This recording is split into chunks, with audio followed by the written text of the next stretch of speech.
Hello, everyone, and welcome to the newest episode of Retake. My name is Alex Shinkari Erdenberger, and my guests today are Owen Airship Bishop Kruger and Christian Saxby Gillespie. We're back with webcams! Hooray! We got all this stuff figured out, and we fixed it. Well, for the most part, Owen Skype still doesn't like having multiple people. But here we are. You can see our beautiful faces as opposed to just still images.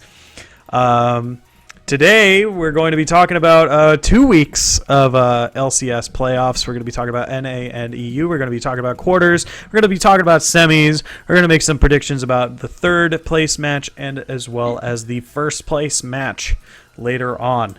We have some great stuff lined up for you guys tonight. But first, I'd like, my guests to introduce themselves or say hello. Owen, why don't you say hello? Hey. Hey, just hi. Christian, why don't you go say hello? Uh-oh. Uh-oh. That's not hello. Uh-oh. All right. So we're going to, with that spectacular say hello from my fellow guests here. All right. Please hold. We are going to move into our really, really big segment for this week, and we're going to start we're going to jump back and forth between EU and North America, and we are going to just jump back and forth, talk about games. So we're going to start with the quarters, and then that's fine. We're going to go from quarters, and then we're going to go to semis. So we're going to start with the quarters, and we're going to start with H2K versus Fnatic. This is the game that H2K won over Fnatic 3-0, and it seemed to me that Fnatic just rammed their head into a wall multiple times, and surprised that after 3 times it didn't work. They picked 3 double TP compositions and no Tom Kench, and apparently Kassadin is really good. I just don't know. Christian, why don't you go ahead and talk about what you thought about that H2K versus Fnatic game? Oh, man. Fnatic, everyone except for Reckless just got completely outclassed. Spirit especially, and even their coach. Granted, he's super new, so I can't fault Nico too hard, but the drafts were really bad. No Gragas from Spirit. I don't think Nidalee's that good anymore, personally. And Gragas, Rek'Sai, and Elise, those are the big 3. Jankos completely dismantled Spirit left and right. He basically just made Spirit like his pet, pretty much. Febvin played really bad. Yellowstar, I think he's suffering from Dyrus syndrome, which is playing one season too long. Kick is game 1. I don't want to fault him too hard because he picked Gangplank against Echo, and then Jankos camped him anyway, so he was really behind, and Spirit gave him no mind. So I'm not really too sure why Fnatic did that. H2K, obviously, especially Odoamne and Jankos, really capitalized early, all 3 games. And Fnatic, if they want to make Worlds, they really, really have to step up, because it looks like they're going to be playing either H2K or Splice in regionals, one of the 2. And at the moment, they would get 3-0'd by both of them, so... Yeah, I can totally agree with that. Oh, and what did you think about that H2K versus Fnatic game? I wasn't too surprised with the outcome since Fnatic's been having difficulty the entire back half of the split. They really need to sit down and focus on their fundamentals, their team coordination, and improve for next split. H2K kept them on the retreat from minute 1 of each game. It was just relentless aggression, and it's very difficult to take wins when you're just playing defensively, when you're just barely keeping your lanes going and alive against the enemy jungler and you're rotating too slowly. It looks like some sort of failure in the team's morale, communication, pick ban, and shot calling. I don't think it's necessarily the individual skill of any of these players. It's not that they're not good enough, it's that they don't work together well enough to prevent themselves from falling behind almost immediately in the game. Best of luck to them next split. They do have quite a bit of time to sit down and focus on these changes. Right. And with that, we're going to move on to the next quarterfinal game that we watched, and that was Giants versus Unicorns of Love. And this is Unicorns of Love winning over Giants 3-1. This is kind of opposite of what I was thinking. I saw kind of Giants on an upwards trend, and I saw Unicorns on a downwards trend. But Giants playing this game had some pretty miserable dragon control. Sonstar was getting a lot of good gold for his team, but wasn't doing. Only does this most damage for his team in the game that they won, and all those other games he was falling short. And Giants was letting Rek'Sai go through on red side and not picking her while she was on blue side. It's really weird that they're just completely ignoring this champion in picks and in bans. But with that, we're gonna move over to Christian. Christian, why don't you tell me what you thought of this game? Actually, I don't remember this series too well. Not as well as I remember Fnatic H2K, but I do remember Giants completely collapsed. Like you mentioned, they had piss poor dragon control, and Unicorns of Love. And that 2-week break they had, they really improved in both this series and the G2 one, which I'll talk about. Giants in every category, they fell apart. Their macro was bad. Dragon control, objective control, their team play was bad. They weren't fighting well. The one thing I do very particularly remember is, I don't remember which game it was, but Unicorns of Love were doing Baron, and Exile was on Rise, and they timed the Rise ultimate. I forget what it's called. The new ult is called. But they timed it flawlessly so that less than a second after moves smote Baron for the kill, they all teleported to safety over to the red buff or something like that. So that was an awesome play. I do remember that. Overall, Unicorns just completely outperformed Giants in every category. So, yeah. So, Owen, why don't you tell me what you thought about that game? Yeah, I was really impressed with Unicorns. They haven't had the best results recently, and they seem to have just ponied up for playoffs. Hey. They've always had confidence.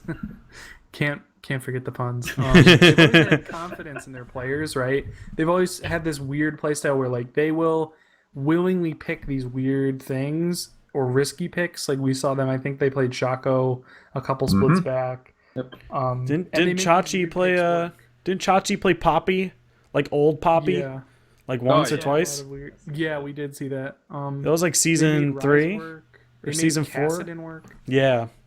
And actually, I think in game 4 or it was game 3, they actually drew Rise and Kassadin bans.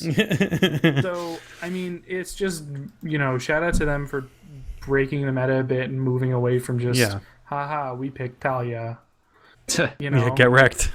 Like, moving away from just picking the same things and seeing the same matchups. And granted, their jungler still, played Rek'Sai 3 games and stuff like that. But hey, you take what you can get. It was pretty interesting to watch them, roam around the map as Kassadin and tear stuff up. Yeah, that's really good.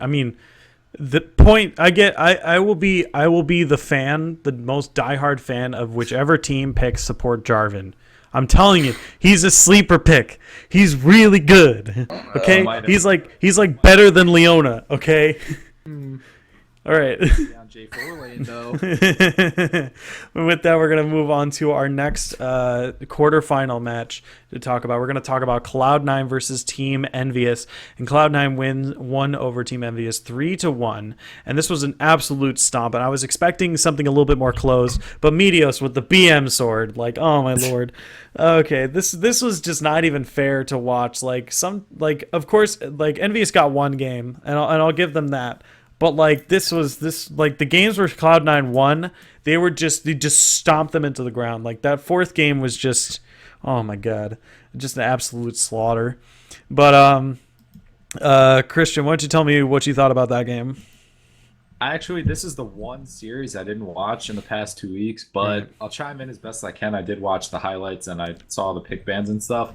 All I know is just from a very first impression, you shouldn't give Impact Gnar. That's one of his best champions. Aside from the first game, which was shaky, he's completely dominated all split and now in the past 2 series. But again, we'll get to that. Anyway, he's been really good. Meteos was creating pressure left and right. Jensen was proving that he's just a little bit worse than Bjergsen, but better than every other mid in North America. And then, blanking. The meta, there we go. The new no more lane swap meta. It's definitely suiting Cloud9. They have really strong solo laners. And then bot lane is very good at holding their own until the team fights roll around. So it's a perfect meta for Cloud9. Yep. And then game 4, I actually did watch that game, and it was Jensen playing solo queue pretty much. Envy's spirits were down. They were tilted. They pretty much just gave up at that point. Yeah. Owen, why don't you tell me what you thought about that game? Well, 6.15 seems like it's Cloud9's patch. This meta is like lane dominance and bot lane just kind of hangs out, which is the opposite of what used to happen when you're rushing these lane swaps and people are getting ganked and killed. This is the total opposite of that. So it lets Cloud9's bot lane kind of just win and just hang out. Yep. And then Impact and Meteos get to do massive work. Impact finally getting to actually show like, hey, I can beat other top laners in a one-on-one. Yep. Like when I'm actually in top lane, when I'm not lane swapped. Yep. I'm not super surprised with the result, considering Envy's recent performance hasn't been that great. Nonetheless, great showing from Cloud9, adapting to this patch extremely quickly and saying, hey, Meteos, remember this guy? Yeah, he's still good. Yep. Like, he can still carry these games. His Gragas, his Rek'Sai are insane. He's just putting out this constant pressure, and Envious just cracked under it. They couldn't handle it. Yeah, I agree. This definitely is like a shout back to like a shout out. I don't know. Callback. I guess it's one. I guess I mixed those two things up, but like it's a callback to like season 3 Cloud9. I mean, Meteos didn't really get to play like Zac and Mundo and Cho'Gath and all those other like super farm heavy junglers, but it was still like focus on the lanes, and Sneaky got to farm up a lot, and everyone got to play fairly standard, and it felt like I was watching like a very old Cloud9 game, even though big boy elimination wasn't there. We're going to move on to I think this is the last quarterfinal game we're talking about. Yeah, this is the last quarterfinal game we're going to talk about for the night, and it is CLG versus Team Liquid, and this is CLG winning over Team Liquid 3-1. The only real thing I have to say about this is I should have gone with my head and not my heart. Oh my God, I love Team Liquid is one of my favorite teams. I've followed them ever since X Special joined the team, and these guys are really great. Like on paper, like a lot of these guys are very good. And I was like, okay, this is the year. We're not gonna get third place again. We're not gonna get fourth place. We're gonna get like third or second. We're doing real good. I think it's possible we could beat CLG. I don't know if we can beat TSM, but I think we can get third. And no. Christian, why don't you do a little breaking down of that game that made me sad? Personally, I think if Liquid subbed in Jint after game 1, not the second one, we might have gone to 5. In my opinion, Fabi's not an LCS level ADC. I don't think he's ever won a lane, just like 2v2 with Matt. He can hit Ashe arrows and Jhin ults, but other than that, he is just dreadful. Phoenix, the first 3 games, played really well, but game 4, which wasn't that important, they were just playing tilted. He didn't do so hot. Game 3, they looked revitalized. Jhin came in, so they had a brief honeymoon period, and Dardoch playing like he had something to prove. This man can't bot. Like, he was just angry at Stixay and Afro. Constant gank after gank. They get back to lane, gank. Like, the odd one said it best. No one expects the 8th gank. No one expects the 8th gank. He just completely dominated all game. And I want to give just brief props to Lorlo. He, over the past 2 splits, I think he's been the most improved. Last split he came in, he was pretty terrible, I'm not going to lie. And then this split, he's solo killed Hanser, he's solo killed Huni. Yep. He's really good at Aurelia and these carry top laners, so I got to give props to him. That said, I think if Team Liquid work with Jhin, they can become a top tier team. Yeah, they definitely have the individual talent. They just need to work as a team better, and they might get third next split. Yeah, third! What was it? It was the movie Semi-Pro where they got 4th place, and then like people just started riots all over the city. Wasn't that it? I think it was. Oh, they're like, what did we get? We got 4th! Oh my god, yeah! They're the basketball team. It's just, yes, I'm the offense. I'm the offense and defense coordinator, and you're the entertainment guy. But yeah, that's basically what's gonna happen. I don't know if it's to that extent, but like we're not gonna Liquid fans are gonna be like, oh my god, we got third! Oh, yeah, right, that'd be a dream. Oh my god, Craigasm! Like 50 per person. Well, with that, we're going to move on to Owen. Owen, what did you think of CLG versus Team Liquid? Well, TL proved that they can win. They just can't win consistently. Fabby's a good AD carry, but he doesn't really stand up to Double Lift or other playoff caliber players. Phoenix is still adapting to the changes to Azir, and it's not that he's bad. I mean, he put up some pretty good numbers on Cassiopeia, but it's not the same amount of dominance that we've seen from him in the past. Teal did better than I expected. Honestly, I expected a 3-0, and hopefully they can do better next split. And on that note, I think it's Lorlo's their top laner, right? Yeah. He played Aurelia every single game into Darshan's Gnar. And he did really good, considering I don't think that matchup's very good for Aurelia.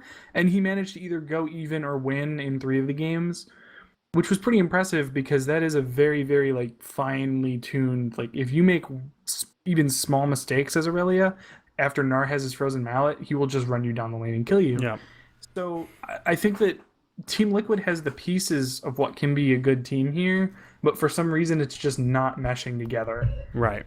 Like everyone's playing a different game, and they do okay, but they just don't do quite enough to win. They're really close, and I think they have potential. Oh, there's that P word again. Just weren't able to get it together in time for playoffs, and hopefully once they can adapt to the lane swap changes next split, they'll do better. Right. And I can agree with that. And now we're moving on to the semifinal games. Hooray! These are definitely a lot more exciting, as a lot of them were very, very close.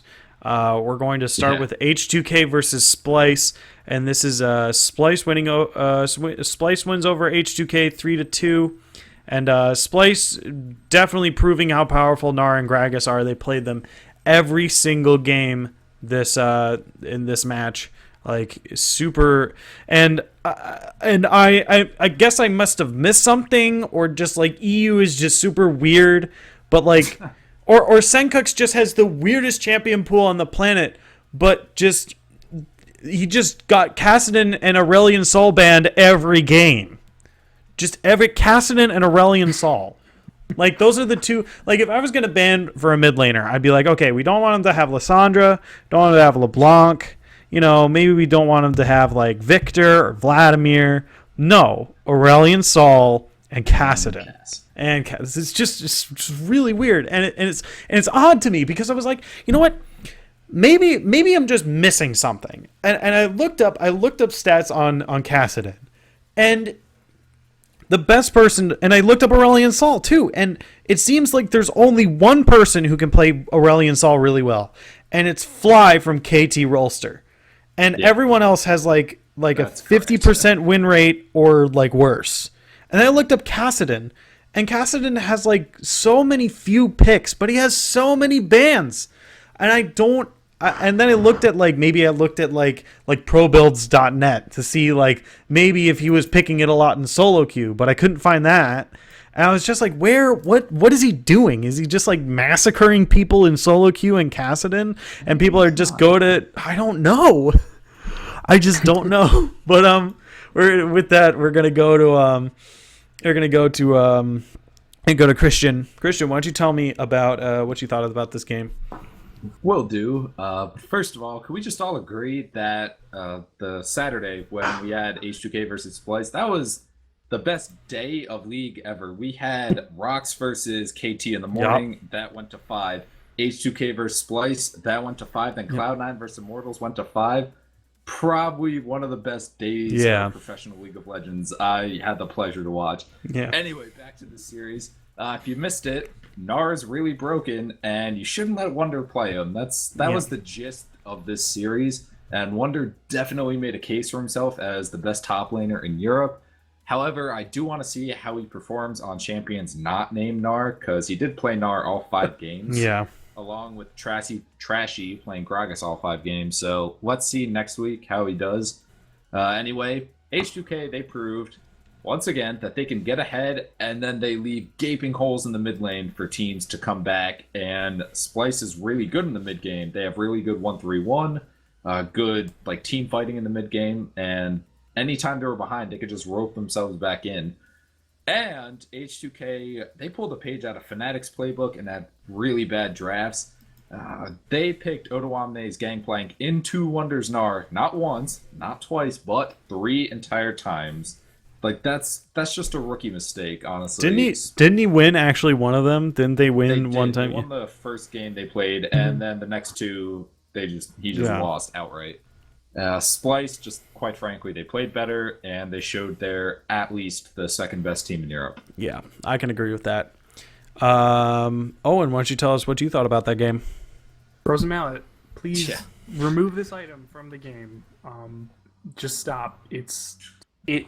It changes the top lane dynamic, especially with Gnar. We really only see Gnar picking it up. Nothing else comes to mind of other people that really build it. Yeah. It's just when you're top laning against a Gnar, or even when you're just thinking about picking, if let's assume Gnar isn't banned, you have to think every time you're picking a champion, you're like, can I beat a Gnar with a Frozen Mallet? If you answer no to this question, you can't pick that champion top lane. Yeah. It's why we literally see Gnar, we see Echo, we see Gangplank, a little bit of Aurelia. Sometimes you get the weird Rumble or something. Kennen. But for the Kennen's pretty popular. But for the most part, like there's a very restrictive champ pool. We saw this before with Renekton, where Renekton was killing everyone top lane, and before you picked a champion, you had to think, can I beat a Renekton? Yeah. If the answer is no, I can never beat a Renekton, you can't pick that champion. Yep. Same thing here with Gnar.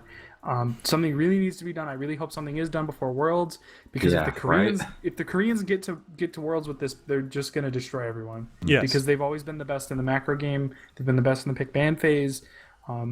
If this doesn't get changed, it's going to be the most boring top lane, which is disappointing because we finally got done with lane swap meta. Yeah. And then we just immediately go into Gnar Frozen Mallet. Yeah. Gnar Frozen Mallet. Always, 5 games every in a row. game. I mean, it's kind of hard not to build Frozen Mallet on a top laner that is ranged and then moves into a melee with ton of stuns. Yeah. It gets to the point where if your tower's down and he auto attacks you once, you're dead. You're dead. Done. Yeah. I've had the displeasure of playing against this in solo queue.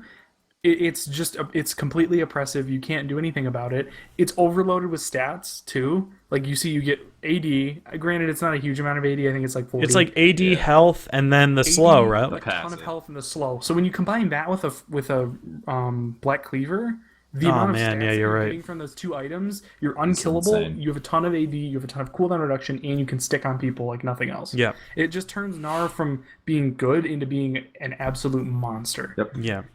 And I feel like the only real counter to that is to play like another ranged champion with a solid escape, and that's why people play Kennen, because you can stay pretty far away and sort of match his damage, and if things get too tight, you can. Oh my god, let's not talk about that yet. Okay, we're not there yet. I can see that's why people pick Kennen. You can stay pretty far away from him, and if he gets too close, you can stun him and keep walking away. Flank as well. You can farm from range. Yeah.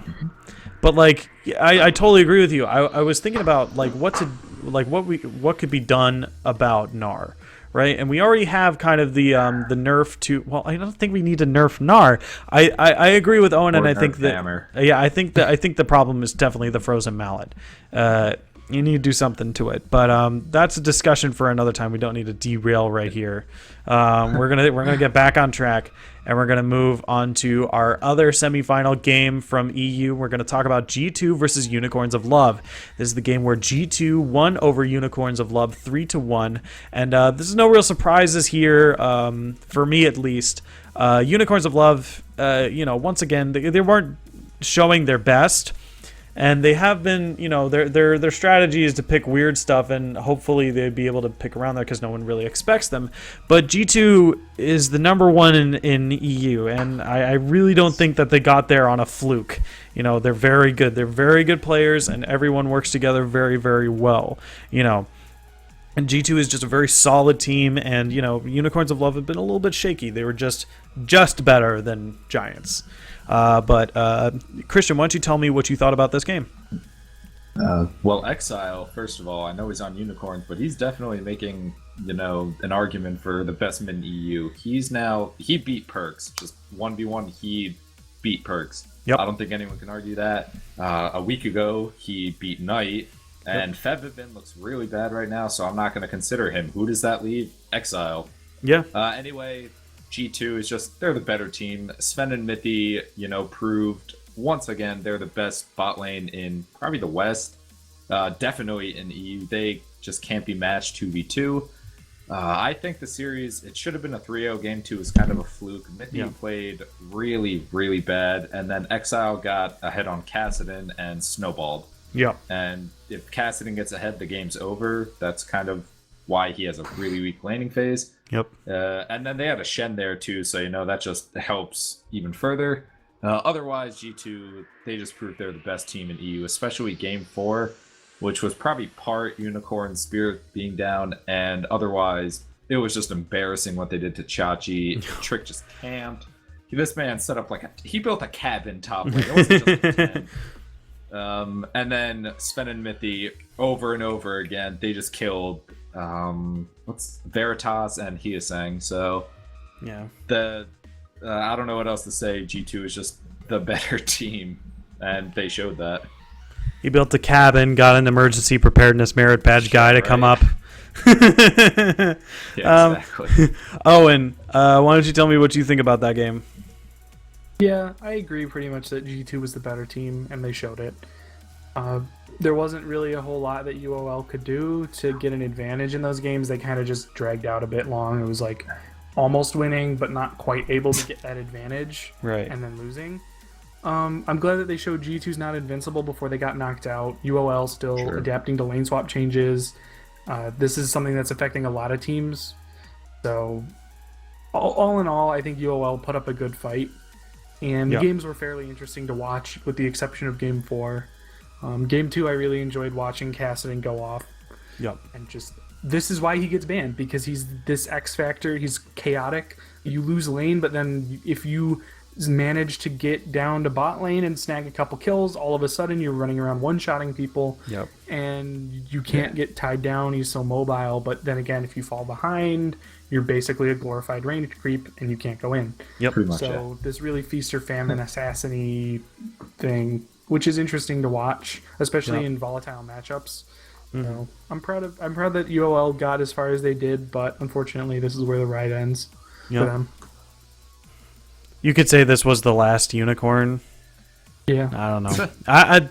That joke popped in my mind for a second. It's maybe it can work. Maybe nah. It was it was worth a shot. Just 5 out of 10. I'll give it a 5 out of 10. We're gonna move on to now NA for their semifinal games, and we're gonna start with Cloud9 versus Immortals.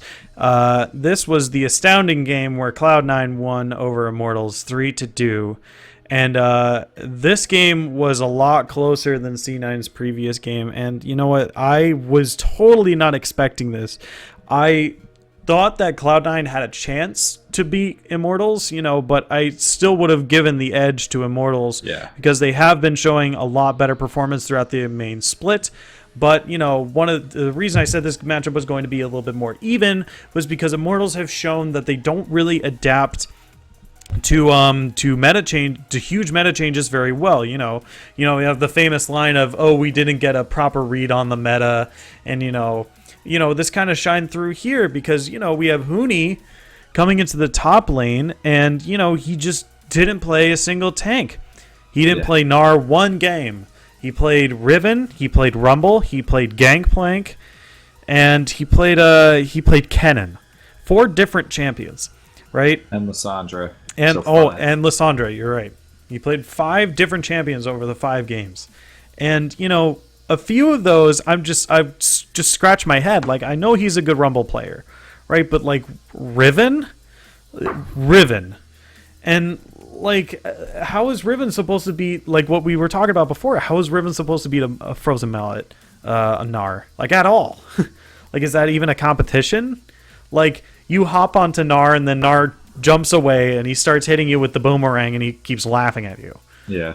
The other thing I thought was weird is that Adrian was on Taric and Trundle mostly Trundle for those games. And now his Trundle was a little bit convincing, but the times he played Taric, he was definitely a lot better. And it was the times it was just odd for me to see Adrian play these melee supports when he's been so successful on Karma, who granted was banned for a good number of the games. Yeah. But also like Janna, Soraka, Nami, like he's very good at a lot of these healing supports, and not letting him play them, and forcing him to be like, okay, they picked Braum, we need to counterpick with Trundle, And then also the second Huni started to lose 1v1 to Gnar, he just started to tilt off the face of the planet. So, Huni is showing to be a weak link, and if he goes to Worlds, the Koreans are going to the South Korean teams are going to poke the hell out of him. I think that's going to be a point of weakness that the South Koreans are going to exploit. But with that, we are going to move over to Christian. Christian, what did you think of this game? Well, piggybacking off of what you said, Yeah. Huni is easily the most arrogant player in the Rift that I've ever seen, and it's embarrassing, really. He played Kennen and Lissandra and Riven when champions like Shen and Nart and Aurelia and Echo were up. It's just disrespectful, and let alone playing those champions into Impact's Gnar, that's a good way to lose, and what do you know? They did. Rainover tried really hard to carry. He definitely performed and matched Meteos all series, but the rest of his team could not keep up. Like you mentioned, Adrian on melee supports just isn't really that convincing. I don't think he's a top 3 support in NA without Soraka, Janna, and Karma. Turtle did fine, but this isn't really an AD-centric meta. It's pretty much just ADC's farm and try not to die in a 2v2, and then show up for team fights. So And press the R button. Yeah, you just can't do all that much. He did well, though. I will give props to Turtle for that. And then Pobelter just kind of proved that he's not as good as Jensen. People always overhype Pobelter, and then he doesn't really perform. But Jensen played really well on Zillion and Tom Kench. Also, obviously, Jensen didn't play Tom Kench, but I don't get Immortals pick ban. Why they left up Tom Kench and Zillion when they play hyper aggressive, and Zillion and Tom Kench hard counter hyper aggression by literally keeping their teammates alive, and just it's super punishing. And Cloud9 really effectively capitalized on those picks they were able to secure. All in all, really great series to watch. I had a great time watching it, but Cloud9 just proved they're the better team. Yep, I definitely agree with that. Owen, what did you think about this series? Well, rolling off of that, I will agree that Cloud9 proved that they're better, but I do disagree about Huni. In Game 1, Huni's Rumble, he had 37% of his team's damage, Right. That which was is good. insane. I'll give him that. And Rumble isn't meta. Rumble is this weird thing, but it's something that Huni does very well, and he drew bans on it later in the game. I don't remember exactly how many bans it drew, but I know that it was something that was banned out by Cloud9 that they were afraid of. So even though he couldn't rely on that Rumble anymore, it was still controlling the pick ban phase. And additionally, in Game 1, not just did he do a bunch of damage, but he had Impact quaking in his boots. I mean, he was making mechanical mistakes that I would never expect from a player of his caliber, from a player that went on later in the series to do incredibly well. Yeah. He was missing barrels. He was just fumbling around with his cleanse. He cleansed before crowd control a couple times with his oranges. And Game 2, Huni just tilted off the face of the earth. I mean, that wasn't really anything that I could disagree with. He got annihilated by that Gnar. And Game 3, again, Kennen didn't really work out. It wasn't the worst thing ever. And then again, Game 4, he got Gangplank. He did even more damage than he did in Game 1. He had 42% of his team's damage dealt, which is it is an insane amount. When you hear players doing well, you typically think, oh, he did 30% of his damage, he did 35% of his damage, he did great. 42.5%. That is bordering on 1v5 territory of carry. They're just doing ridiculous amounts of damage. Unfortunately, Game 5 he played Lissandra. Didn't really work out that well. But I think that this is a really rough time for Immortals because Huni is a carry player. He plays carry top laners. That's what he does. He can't just boom, adapt, I'm playing tanks now. Or I'm playing Gnar. It doesn't really I feel like Immortals is going to win or lose with Huni carrying. Yeah. And it just so happens that it has a tendency to backfire during playoffs. We saw that 2 splits in a row now, and it's really unfortunate because they do so well during the regular season, and then for some reason they just can't translate that into the best of 5. That's what happens, and especially with the top lane meta with really oppressive Gnar, Frozen Mallet stuff. Yeah.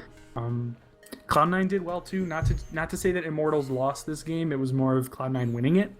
Meteos had insane pressure from the jungle.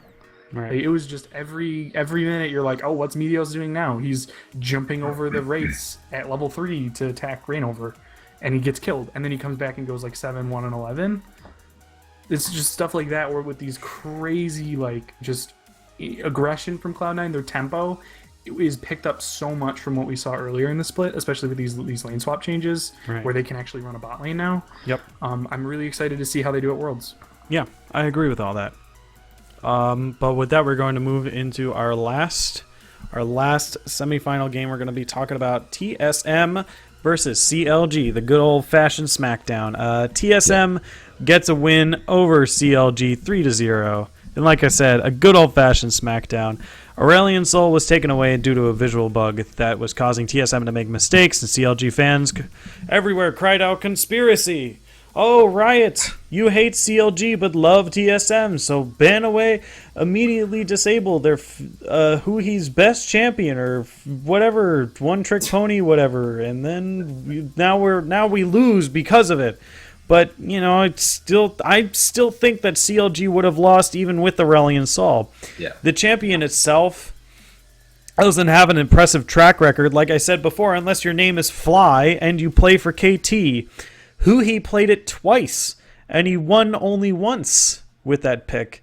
So, everyone's like, oh no, you banned away his best champion. But, he's played so many other champions so many more times with better success. So, why would you... Everyone was like, oh, well, CLG was picking around Aurelion Sol and banning around Aurelion Sol and building the whole comp around Aurelion Sol that you've now completely thrown away their entire game. I'm like... And my counter argument to that is, well, CLG isn't a one-trick pony. They're not Trick 2G, or you ban away his Udyr, or you counterpick his Volibear. He's just the most useless person on the planet. They're good. They're professional players. They can build around multiple different team comps. And all the comps where Aurelion Sol was going to be picked, like all these siege comps that they were picking, the champion that he picked was perfectly fine for those compositions. So I really don't see too much of a problem here. I still think TSM was the better team coming into this matchup. And we'll probably get into more of this. I'm not going to talk too much. I'm going to let my guests do a little bit more of the talking. So with that, we're going to move over to Christian. So Christian, tell me what you thought about this TSM versus CLG game. I mean, I honestly don't have a ton to say. At the very best, Counter Logic loses 3-1 with Aurelion Sol. They cheesed their way to victory game 1, and then if it was that big of a problem, we don't know because of the bug, but if it would have become a huge problem, TSM just would have banned it, and then Huhi doesn't have a champion pool anymore, as noted by Bjergsen curb stomping him all 3 of the games they played, with Huhi on 3 different champions. Granted, Bjergsen is easily the best mid laner in the West, no contest. Yep. But Huhi just looked levels worse than Bjergsen did without Aurelion Sol. Yep. Other than that, there's not much to say. TSM just outplayed CLG everywhere on the map, objective-wise, team play, individually. CLG, they're always this, oh, we don't have the best individual, but we've got teamwork. And TSM said, okay, well, we have teamwork, and we're going to sprinkle a little talent onto our roster. And lo and behold, they're probably the best team in the West because they have the team play and the individual talent. So, yep, not surprised at all it was 3-0. Yeah. So, Owen, what did you think about this matchup? I'm disappointed that the Aurelion Sol bug happened because I was interested to watch how people could play him. I was pretty I'm like, oh, Aurelion Sol, wow. Out of anything, I would agree with that. Everyone was like, oh well, Rise did this because he hates CLG. I hate people who do that. But I do agree that seeing Aurelion Sol being picked in this kind of stage would make the game a little bit more interesting. I still don't think they would have won. But Well, continue. They had a shot at the game, more so than they would have without it. However, it didn't work. Oh well. It was bugged. That's really disappointing. Who is worse, the NALCS production team or the EULCS production team? At least we didn't have, a 3-hour pause. 2-day delay. Whatever. It's sad to see CLG get knocked out like this, like that they didn't even manage to take a game. I'm really disappointed in them. Yeah. They came off MSI and this, I was expecting any moment. I'm like, oh, come on, they're gonna snap out of it, right? They're gonna start kicking butt again. No. I don't know what the heck is going on, and I don't know what they need to do to fix it. Dr. Owen is out on this one. It's just insanity. I can't tell. Oh, I mean, I don't know. CLG's been a staple of the NALCS for so long that it's weird to see them so weak. And I guess, they did make it to playoffs, but they didn't make it to playoffs on a good note. Yeah. CLG is a team that you expect great things from. Yep. You expect them to do well, and when they don't, even though they're better than a lot of other teams in NA, for some reason it still feels extremely disappointing to see them perform like this. And I can totally agree with that. That the split where TSM took 6th and had to claw its way up only to lose, that was probably as disappointing, and it's just as disappointing as Dignitas getting relegated and then just completely losing their League of Legends team altogether. Yeah. And that was. We see a lot of these names, but sooner or later we're going to have to come to terms with that. Maybe some of these teams that we've had for a while might get relegated. CLG was very close, and they didn't have a very good split this time around. Maybe they're in a decline. Maybe they have to make huge drastic changes in order to stay afloat in the league scene. Who knows? That's all for future to look at. But I totally agree with you when we see teams like this, who have done so well in the past, when we look at season 2 CLG, season 3 CLG, season 4 CLG, even when they were close to getting relegated in season 4. Yes. Season 4, yeah. Even then, we still knew that they were going to stay, but nonetheless, I think that was very good. We are going to move on to our last and final section of the night, and we're going to be talking about predictions. So we're going to make some predictions about who's going to be taking first, second, and third in the coming EU and NA playoffs. I'll start things off. I totally think TSM is going to take first place. This is a good old-fashioned TSM versus Cloud9. I think Cloud9 did a very good job against the Immortals. I think they needed to play their A game in order to win, and they brought it out. They definitely did it. But I think that Cloud9 is going to need a miracle to beat TSM, because this isn't like the gauntlet from a long time ago. I don't think their TSM is on the same level as they were before. I think they're a lot better than they were before. Before Cloud9 reverse sweeps. Yeah, right. As they do. Yeah. But TSM had our macro game was very astonishing over the last few weeks of the LCS, and as well as their very methodical and very stomping win over CLG. They're going to need a miracle, a visual bug on Cassiopeia or Lysandra, in order to get a clear victory over TSM. Hanser is slowly coming into the spotlight now that people realize he's a very good top laner, and he might draw some bans, but his meta play is still very good. I feel like if they ban away his Gnar, I still feel like he can play Echo and Gangplank very well. I think he also has some few pocket picks, He's still very good at a lot of the tanks in the top lane. I think that's still very good, as long as he's not picking Nasus, right? Meteos has put a lot of attention, and Meteos might put a lot of attention on mid and bot too, so that means Hanser versus Impact and the top lane should be super sweet, because Hanser has been getting a lot better. Impact is a very good top laner, and depending on how Meteos and Sven Skaren do their jungle pressure, we could see either lots of attention mid and bot, which is, both Cloud9's and TSM's kind of strength, or he could be putting focus top lane and, getting Hanser out of the game, which means if he's not playing Gnar, is going to be huge. Bot lane should be another even matchup here.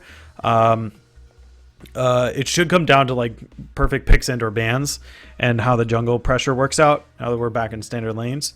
And as for third place, I think Immortals wins here. I don't. CLG did not look impressive in their game against TSM, and if Darshan can counter Huni in lane and then split, CLG will probably be able to win and make Huni tilt off the face of the planet.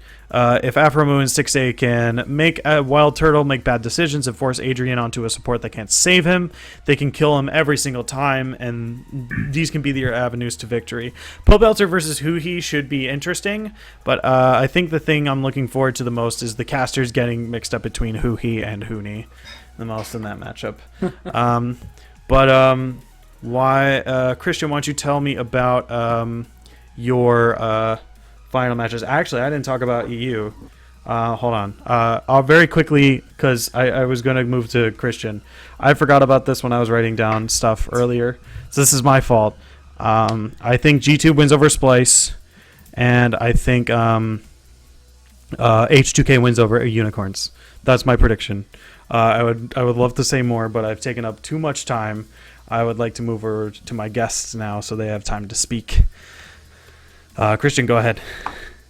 Let's start with North America, since you, my good man, did as well. I don't really expect, a huge upset. In order, I have TSM, Cloud9, Immortals, for very similar reasons to what you said, Alex. TSM they're just the best team in North America. No one can match them. Cloud9 might give them take a game, maybe even two off them, but TSM is definitely going to win. Cloud9, I think they've solidified they're the second best team as of right now, and I think that's where they're going to end. Yep. As for Immortals versus CLG, I just don't think CLG is good enough, just based on their series against TSM. Yep.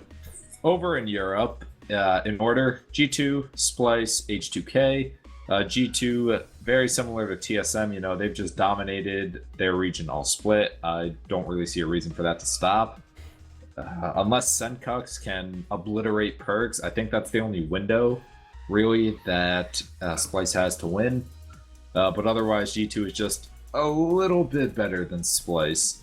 As for the third place match, H2K versus Unicorns, I expect Veritas and Hyesang to kind of be in the same position against Forgiven and Vander that they were against Sven and Mithy, and that they'll just kind of get rolled over. Exile is very good, but so is Ryu at holding his own, and then Jankos is easily way better than Move, and Odoamne and Chachi, that's going to be a good matchup. I will be very intrigued by that. However, I do think H2K will come out ahead. All right. And Owen, why don't you bring us home and tell us what your predictions for the future will be? Well, starting out with NA, I think my heart is telling me that Cloud9 wins. But my brain, I know that is ridiculously unlikely. I mean, yes, they took out Immortals. Immortals is known to choke in playoffs, and TSM isn't. So I think that while there is an alternate universe in which Cloud9 beats TSM and wins, I don't think it's this one. However, there is a chance. It's possible. Yeah. It is possible that everyone on Cloud9 is just on the top of their game and they just take it all away. However, not likely. I think Immortals is going to end up in third and CLG is going to end up in fourth. Then again, Immortals can just ultra choke and tilt off the face of the earth again. Who knows? EU, yep. I think it's pretty solid that G2 is going to beat Splice and H2K is going to beat Unicorns. I don't think there's too much craziness there. EU's finally sort of settled down and started to make sense again. Yeah. Going into Worlds, I have no idea. Yeah. Yeah. But that's I think that's an episode for another day. If anything, I think the uncertainty in EU, if there is any at all, is going to be the UOL. Yeah, it's going to be UOL versus H2K, because like we've said before, Unicorns of Love have been known to pick weird stuff in their games.